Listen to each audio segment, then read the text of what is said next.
Hi everyone, in this video I'm making a corset as a base foundation layer to go underneath my Midnight Masquerade Aurora dress. So this one here. Let's get started. I'm using a cotton broadcloth material from Spotlight. I got about 1.5 meters of this.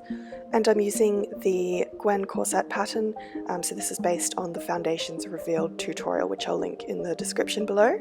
And the fabric has been folded twice so that there are 4 layers, and this is because I need to cut 4 pieces of each pattern piece, because there is each side of the corset plus the fact that it is a double-layered corset. And then I drew around each of the pieces with chalk, making sure to add my seam allowance, and I also extended the bottoms and the tops of each pattern piece, just in case I needed that extra fabric. And then I cut all of those pieces out along the seam allowance line. And you can see that I'm cutting into the 4 layers of fabric, so this isn't best practice, because your fabric layers do tend to shift and therefore each cut piece may differ in size, but I do it anyway.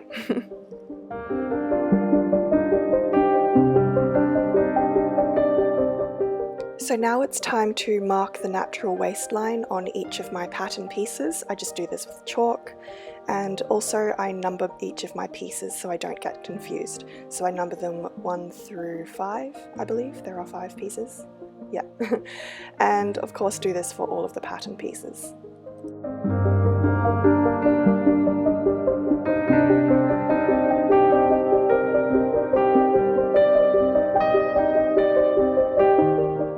Now it's time to start matching my panels together.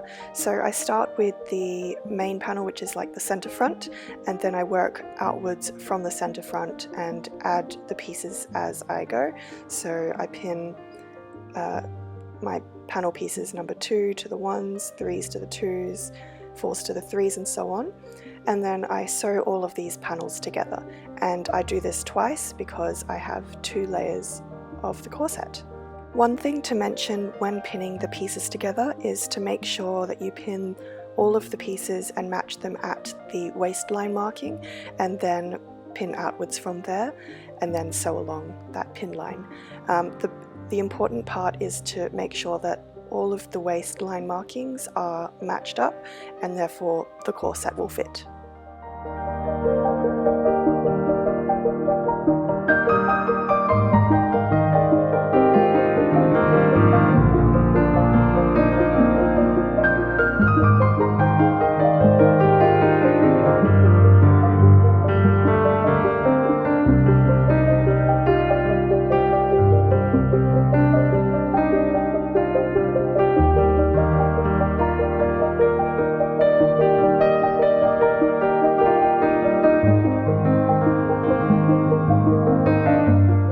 So now both layers have been sewn, so this is the lining fabric and the fashion layer.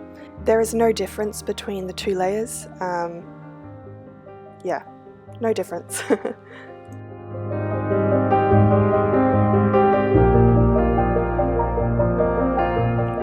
And I went away and pressed all of the seam allowances open, so this is looking much better and will be much easier to work with. So now it's time to stitch just either side of the seam for all of these seams. And I did this because I was following Rockstars and Royalty, what she did on her corset dress. And I think the purpose of this stitching is to help keep the seam allowance lying flat and almost invisible. You really do want to reduce the bulk of the seam allowance as much as possible, and having this stitching will keep everything nice and flat.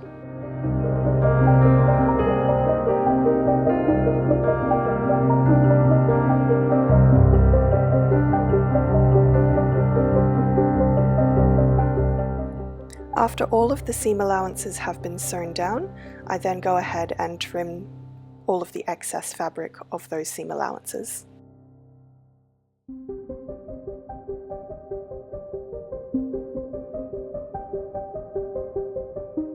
And just keep trimming away. There are 2 layers to go through, so it's a lot of trimming.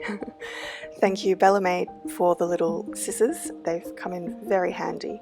I like how sharp they are, so thank you.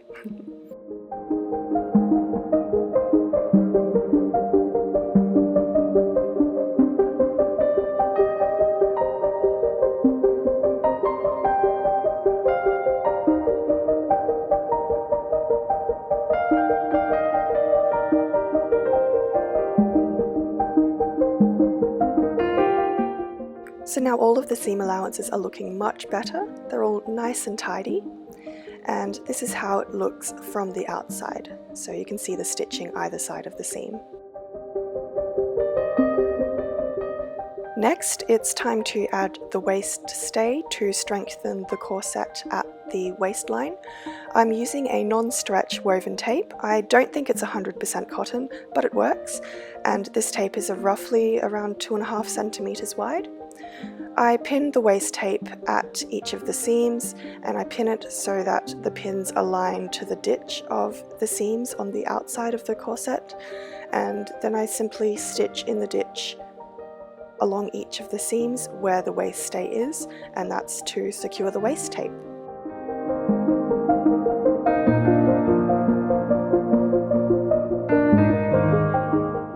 And the waist stay is in. So you can see that it's been sewn at each of the seams, just sewing in the ditch. And now it's time to add that layer on top of this layer. So I pin both corset layers together, wrong sides together, matching all seams as best as I possibly can. It's best to work from the center panel outwards, so starting from the center front and then working your way outwards from there to match all of the seams.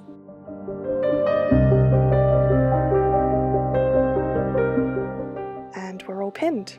A lot of pins. Now it's time to stitch down each of these pin lines to secure the 2 layers together. So.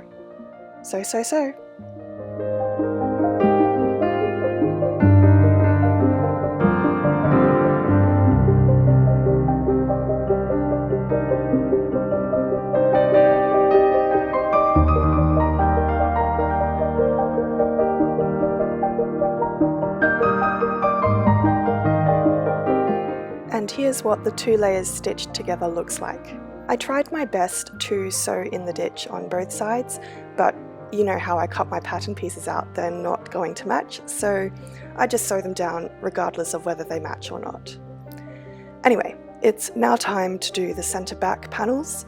So I've left those edges just pinned, and what I'm going to do is obviously take out the pins and then fold about 1 centimeter of both of the raw edges inwards and then pin that down. So essentially you're pinning through 4 layers of fabric.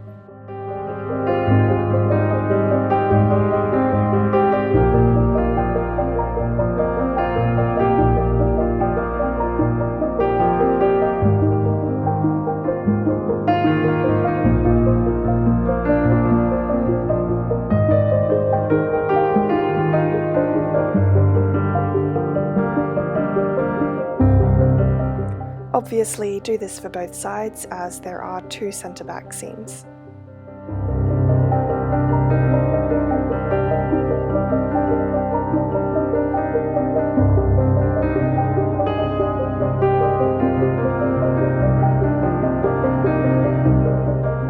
Now I'm sewing down a few millimeters from the edge through all 4 layers of the fabric to secure that center back seam.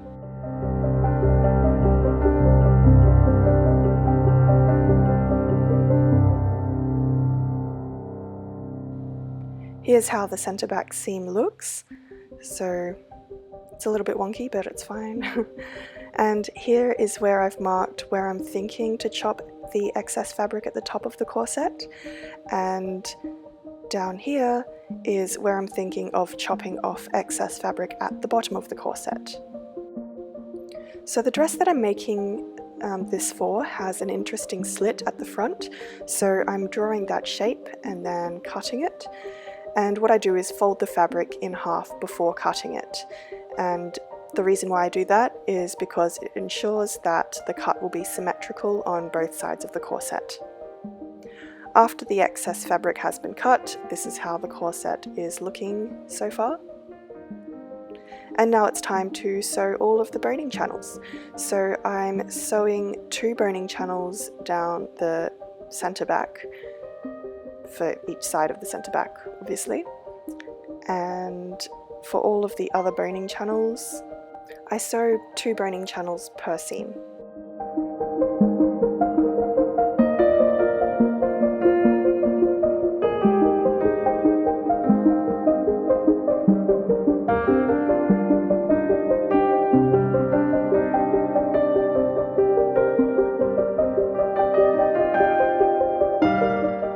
I'm a little bit of a rebel and just eyeball how wide my braiding channels need to be, but really it's just sewing a bunch of straight lines. I don't see the need to mark out specifically on what lines I need to sew. Just make sure you don't sew the braiding channels too narrow, or you will be spending a lot of time with your seam ripper. As for the center front boning, I needed to follow this V shape. Therefore, I had sewn the center front boning channels so that they splay outwards a fraction towards the top of the corset. And also here are my 2 boning channels at the center back, and there will be boning either side of the eyelets. For boning, I'm using plastic cable ties from Bunnings, as usual.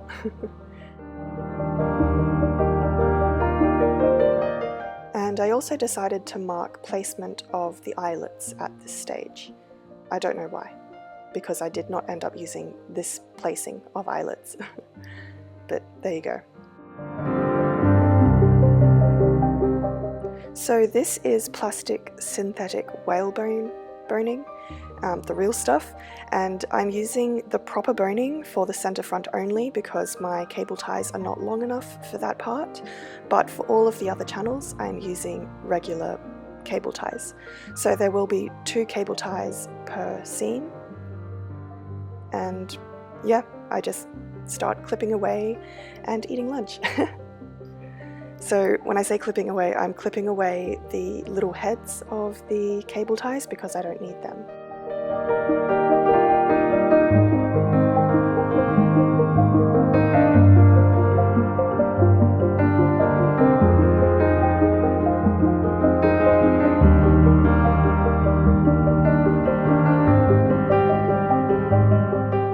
And here is the aftermath of chopping all the heads off the cable ties.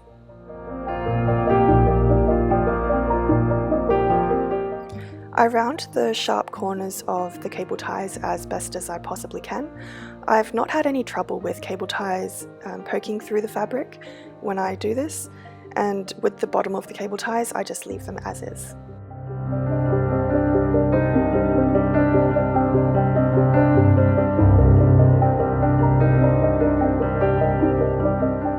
So I need to know where my boning channels need to finish at the bottom of the corset. I simply take a cut cable tie and I place it a couple centimeters below the top edge of the corset and then mark where the bottom needs to finish. I do this for all the boning channels. And then I sew across the bottom of each boning channel where those markings are to close off the boning channel.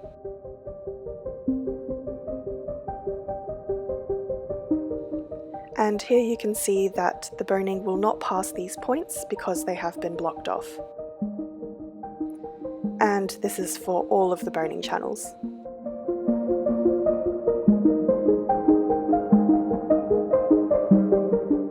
So for adding the boning to the boning channels, I'm starting at the center front and inserting the synthetic plastic boning first.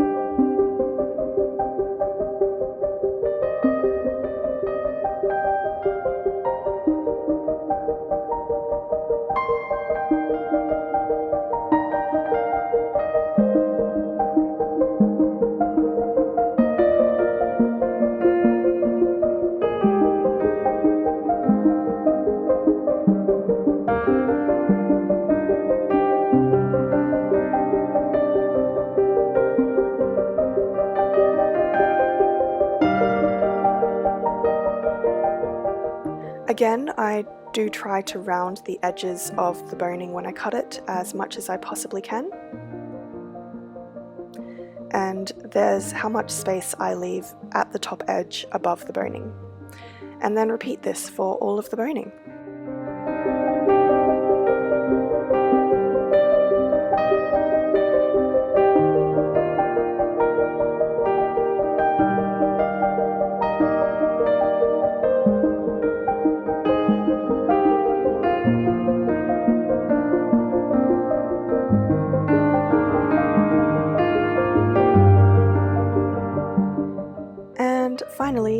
boning is in. And then it's just time to close off the top edge of the braiding channels so that the boning does not escape.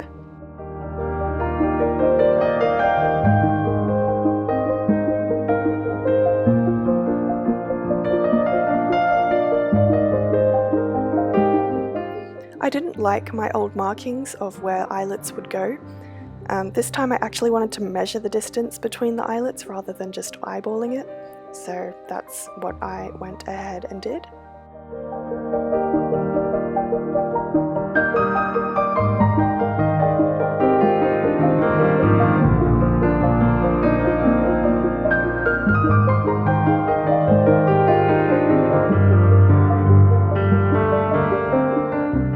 Now this is new for me. I decided to use metal eyelets rather than hand sew my own eyelets.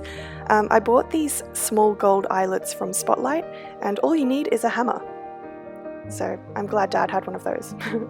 And then moving location, moving outside to the concrete flooring so I don't hammer in the tiles of my parents' house. And I just hammered in all of the eyelets following the instructions on the back of the eyelet packet. And I will admit, I did screw up the first eyelet, but if you just continually hammer it, it will flatten out and it'll be fine. Yeah.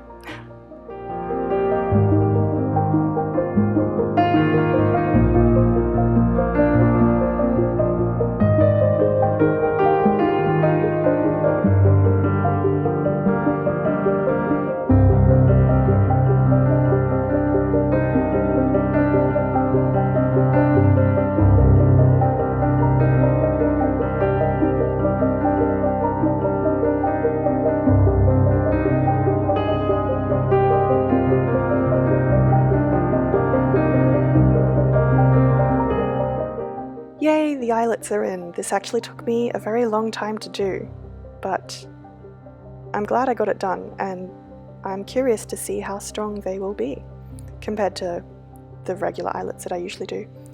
So I'll go through how I attached my corset to the dress in one of my future videos, but here I'm just showing how I lace it, because I don't think I've ever shown this on camera. Maybe I have, I don't know. But basically I follow the Sydney Aline diagram, which I'll link in the description box, and that is how I lace the corset. And that's about it for this video as well, actually. I hope you enjoyed. And here's a sneak peek of what's to come. So I hope you enjoyed this video. If you liked it, please give it a thumbs up, leave a comment, and subscribe if you want to see more videos. I'm also on Instagram if you do want to see any finished photos of my costumes. But until next time, stay creative. See ya.